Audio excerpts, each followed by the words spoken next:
చిన్నప్పుడు నీకు జ్వరం వస్తే పైత్యపు వాగుడంతా వాగేవాడివి, లేదా ఏది మాట్లాడకుండా సైలెంట్గా ఉండేవాడివి. ఒకసారి నీకు హై టెంపరేచర్ వచ్చింది. ఒక రోజు అంతా ఏమీ మాట్లాడలేదు. రెండో రోజు నువ్వు సడన్ గా లేచి నేను ఇక్కడున్నానేంటి, మీరు ఎవరు అని అడిగావు. అమ్మన్రా అని చెప్తే వినవే. నన్ను మా ఇంటికి పంపించమని ఒక్కటే గొడవ. భయపడి హాస్పిటల్కి తీసుకువెళ్తే డాక్టర్ నిన్ను చూసి టెంపరేచర్ బాగా పెరిగినప్పుడు ఇన్ఫెక్షన్ మెదడుకి వ్యాపిస్తుంది, అది తగ్గితే అన్ని గుర్తుపడతాడు అని చెప్పారు. ఆ ఇన్ఫెక్షన్ తగ్గే వరకు ఒక్కో రోజు నీతో ఒక్కో తిరణాళ్ళనుకో. ఒకరోజు మీ నాన్నని పనివాడిని చేశావు, ఇంకో రోజు బట్టలు ఉతికించావు. పాపం చంద్ర, ఓపిగ్గా చేసేవర్రా. నీకు జ్వరం తగ్గాక నన్ను అమ్మా అని పిలిచావురా. అప్పుడు నాకు రెండోసారి పుట్టినట్టు అనిపించిందిరా. మళ్ళీ అన్నీ గుర్తొస్తాయి, కంగారు పడకు. నీ నవ్వు మొహం నాకు ఇష్టం యష్. నిన్నిలా చూడాలంటే నాకు కష్టంగా ఉంటుంది. నువ్వు తాగటం మానేశావు కదా.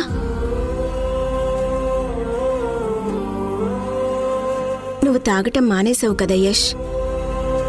పిల్లల మీద ఒట్టేశావు.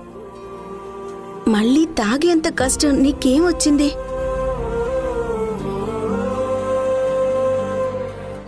మీ నాన్నని పోగొట్టుకొని నేను అనుభవిస్తున్న బాధ చాలరా. నేను బతికేదే నీకోసం. నీకేదైనా అయితే ఈ అమ్మ గుండె తట్టుకోలేదురా. ఇలా తాగి ఎప్పుడు డ్రైవ్ చేయకు యష్.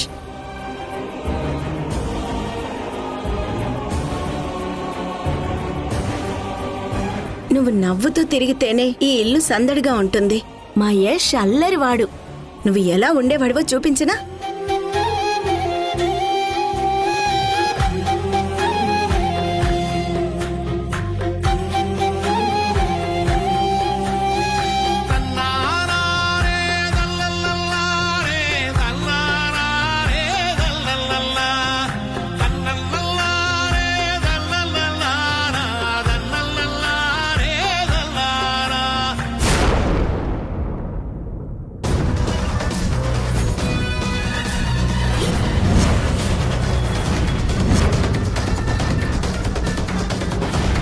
బాబు, ఈ ఫోటోలో వ్యక్తిని ఎక్కడైనా చూసారా? ఏదండి?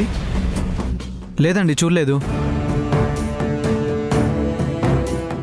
బాబు ముట్టివు.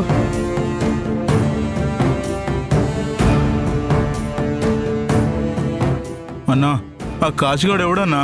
నిన్నటి సంధి కాళ్ళు అరిగేలా తిరుగుతున్నాం. నువ్వు కొత్తగా వచ్చావు కదా, నువ్వు ఆ దొంగ నా కొడుకు గురించి తెలుసుకోవాలి. ఈ ధూళిపేటలో దందాలు, బెట్టింగ్లు, నరకటాలు, చంపటాలు, ఇలా ఏ దందాలో తేడా వచ్చినా పంచాయతీ పెట్టేది మన ఓబుల్ రెడ్డి బావ దగ్గరే. బావ మాటే ఇక్కడ ఫైనల్. బావ ఎవరిని నమ్మేవాడు కాదు. నేను బావతో చిన్నప్పటి సంధి ఉంటున్నా. అయినా ప్రతి లెక్క సాయంత్రం చెప్పాల్సిందే. అలాంటి మా దందాలోకి సునామీలా కాశీగాడొచ్చాడు.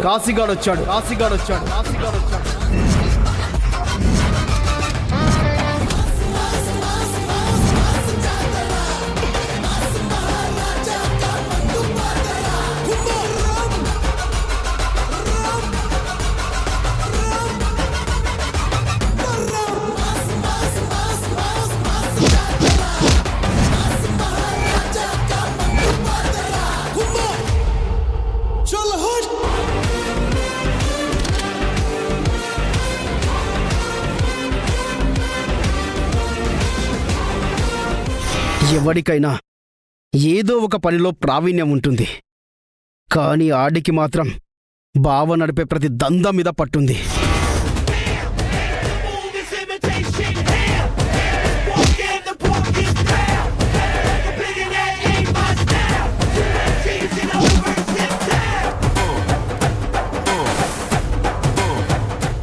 మనకి కిరికిరి. పైసలు అడిగితే ఇయ్యకుండా నకరాలు చేస్తారా కొడకల్లారా?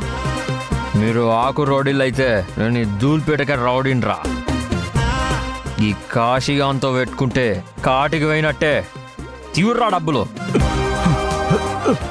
తిరనా.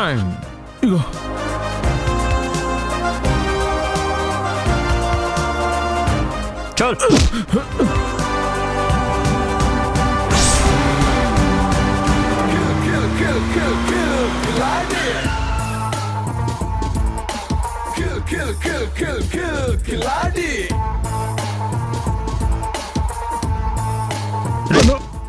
పైసలు కట్టమంటే నా నుంచి తప్పించుకొని తిరుగుతావురా తీయ పైసలు దిక్ అన్న తప్పేపోయిందన్న ఇచ్చేస్తానన్నా తీరా పైసలు దిక్ అన్న రేయ్ యాదుంచుకో కాశీకి పోయినోడు ఇష్టమైంది వదిలిపెట్టేస్తాడు ఈ కాశీగాడు రావాల్సింది రూపాయి అయినా సరే వదిలిపెట్టాడు చాల్ అలా ఓబుల్ రెడ్డి బావా వాణ్ణి గుడ్డిగా నమ్మడం మొదలుపెట్టాడు. రెడ్డి బావకి మిగతా పంచాయతీల మీద ఒక పట్టుంది, కానీ బెట్టింగ్ల మీద అస్సలు అవగాహన లేదు. అదే కాశీగాడు వాడుకున్నాడు. బాయ్ ఇప్పుడు నడుస్తున్న హవా అంతా ఈ క్రికెట్ బెట్టింగ్లదే. కాలేజ్కి పోయే పోరాగాండ్ల దగ్గరికి వెళ్ళి ఇంట్లో కూర్చునే ఆడోళ్ళ దాకా ఆఖరికి రచ్చబండగాడ కూర్చునే పల్లెటూరి ముసలోళ్ళు కూడా దీని మీదనే పైసలు పెడుతుర్రు. ఇగో ఒక్కసారి నువ్వు దీన్ని ఇట్లా లైన్లో పెట్టినావు అనుకో, మనం మిగతా అన్ని దందాల్లో కమాయించేది ఒక ఎత్తు, ఈ బెట్టింగ్లలో సొక్కా నలకుండా సంపాదించేది ఒక ఎత్తు. నువ్వు ఇట్లా ఒక్కసారి అని బాయ్, మిగతాది మొత్తం నేను చూసుకుంటా.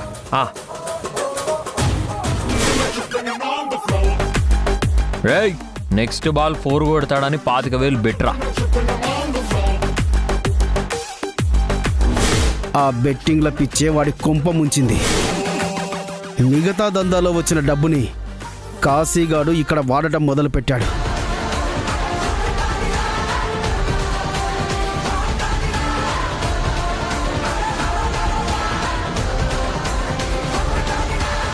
చా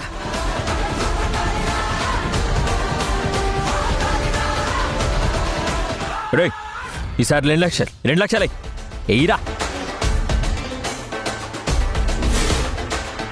అన్నా. గా మార్కెట్లో 30 వచ్చినాయి. ఇగో ఈ మొత్తం 25 కన్నా. బావకి లెక్కలు తేడాగా చెప్పేవాడు.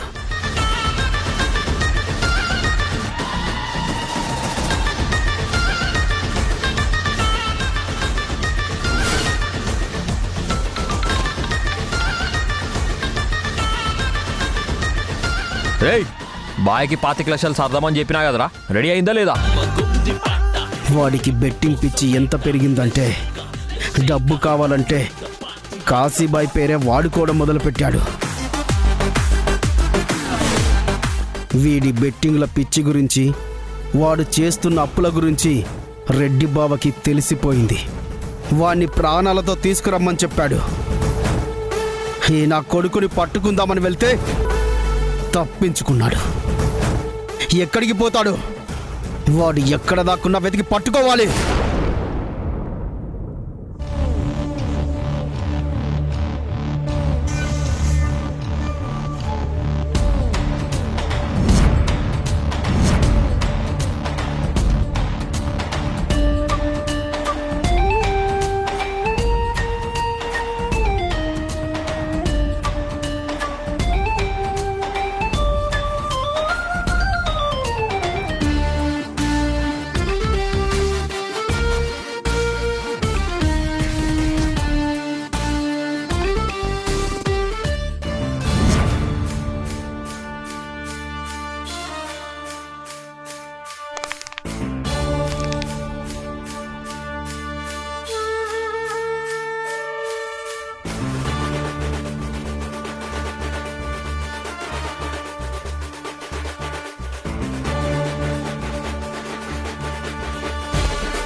ఏంటే దాము ఇంత హడావిడి పడుతున్నావు? ఇన్ని వంటలు చేశావు? అత్తయ్య, వాడు రాత్రి భోజనమే చేయలేదు, ఉదయం టిఫిన్ కూడా చేయలేదు. అందుకే వాడి కోసం అన్ని ఇష్టమైన వంటలే చేశాను. ఇప్పుడైనా వాడు తృప్తిగా తింటే నాకు అంతే చాలు. అత్తయ్య, నేను వెళ్ళి పిలుచుకొస్తాను. ఆ,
ఏంటి అలా చూస్తున్నావు యష్?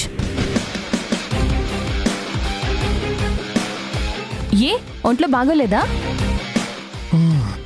బాగోనట్టే ఉంది.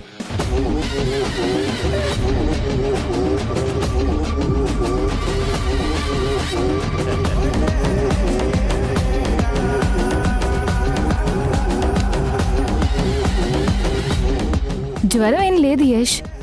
నువ్వు ఫ్రెష్ అయ్యి కిందికి రా, తిన్నాక టాబ్లెట్స్ వేసుకోవాలి.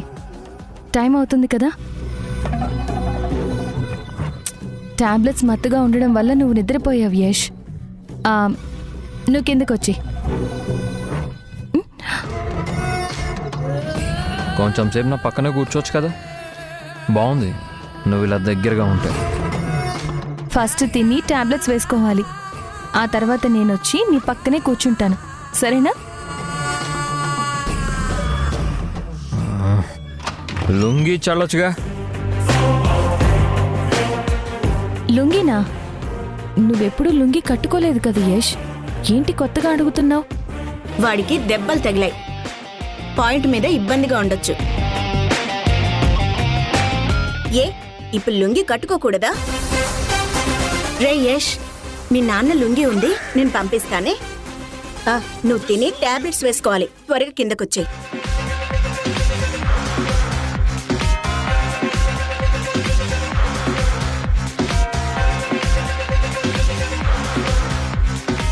మనకి కిరికిరి. ఈ అత్తా కోడళ్ళకి పడకవోడు మనకి మస్తు ప్లస్ అవుతుంది. ఒకటి లొల్లి పెట్టి ప్రశ్నలేస్తే ఇంకొక ఆమె మధ్యలోనే దూరి జవాబు చెప్పేస్తోంది. మన దాకా అయితే వస్తలేదు. గీ లొల్లి గిట్లనే నడవాలి. రే యష్, రారా. వస్తున్నా.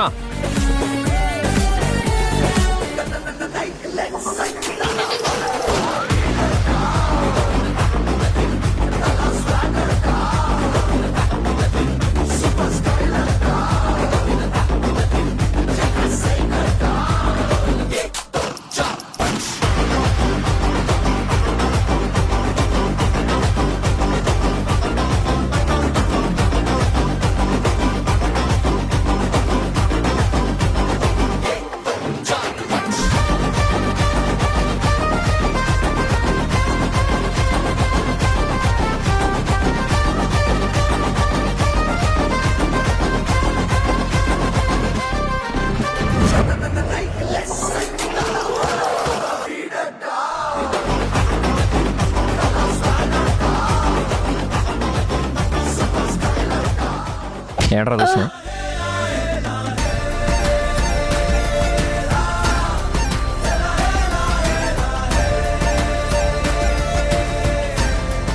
అమ్మా అన్నం పెట్టు.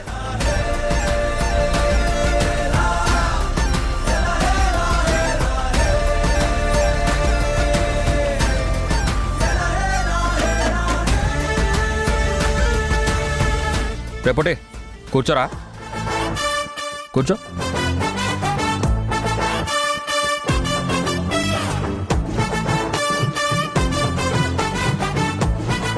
అబ్బా ఏంటమ్మా కొద్ది కొద్దిగా పెడతావు, పెట్టు.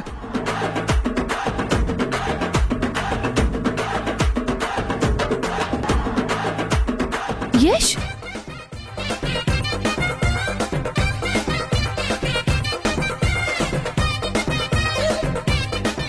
ఏంటమ్మా ఈ వెజ్ కర్రీలు? నీకు ఇష్టమైన కూరలేరా? ఎంత హాస్పిటల్ నుంచి వస్తే మాత్రం ఇంత చప్పటి కూరలా? నాన్ వెజ్ ఏం లేదా? అదేంట్రా, నువ్వు నాన్ వెజ్ తినటం మానేసావు కదా? అంటే ఇప్పుడు మళ్ళీ మొదలు పెడదాం అనుకుంటున్నాను. తగిలిన దెబ్బలకి కొంచెం ప్రోటీన్ అవసరం కదా.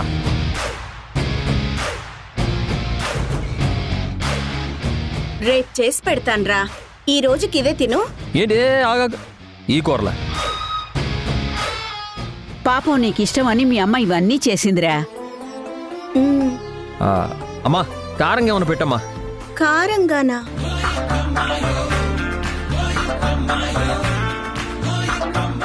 పచ్చళ్ళు ఉన్నాయా? ఆ, ఉన్నాయిగా. మరి వెళ్ళి తీసుకునిరా. అబ్బా వెళ్ళమ్మా. సరే.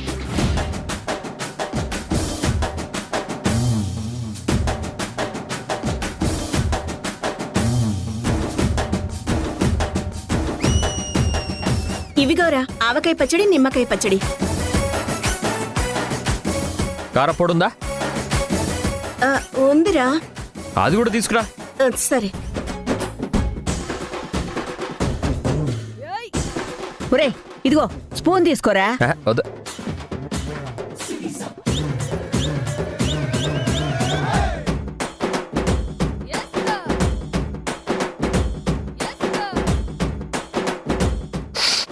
అబ్బా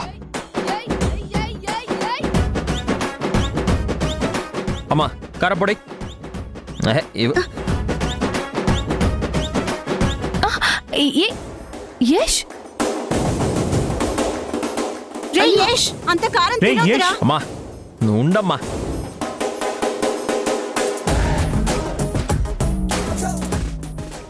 వదినా ఆ నెగిటివ్.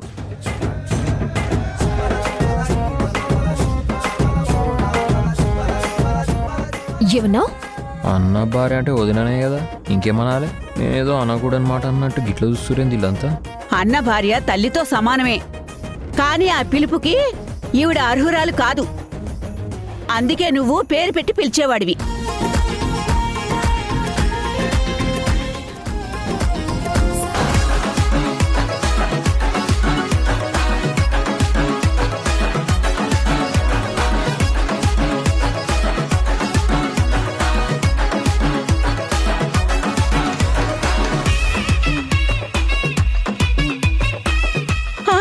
అమ్మో,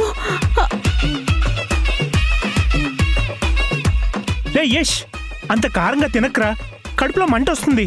బా రోజు తినేది ఇదే కదా, ఏమన్నా అయిందా ఏంటి?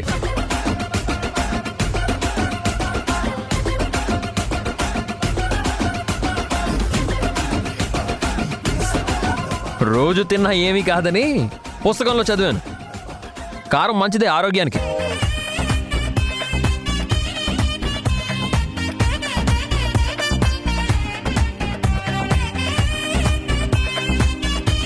మంచినీళ్ళైనా తాగరా. చాలు చాలు చాలు చాలు.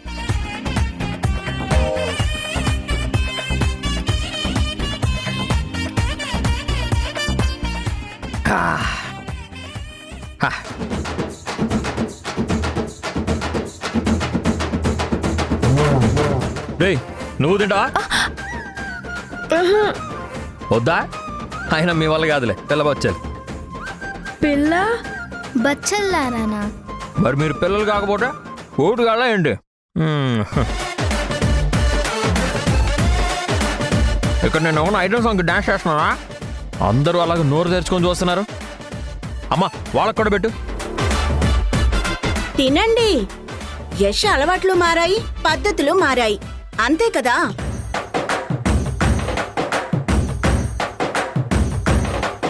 వాడు ఇప్పుడు షాక్ లో ఉన్నాడు. అంత పెద్ద యాక్సిడెంట్ నుంచి బయటపడ్డాడు కదా.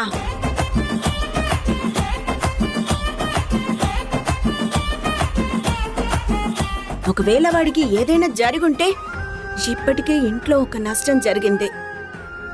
నా బిడ్డకు కూడా ఏమైనా అయితే నేను అసలు బతికిదన్నా. అన్నిటినీ భూతద్దం నుంచి చూడకండి.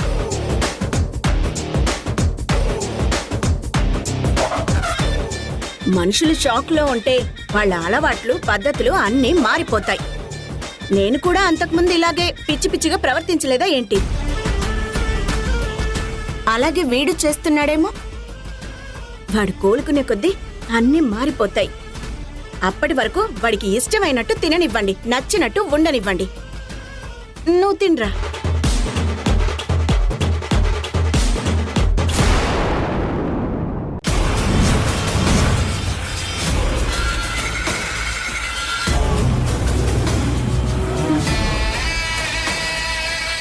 సర్జరీ చేయడానికి 5 lakhs ఖర్చు అవుతుందమ్మా.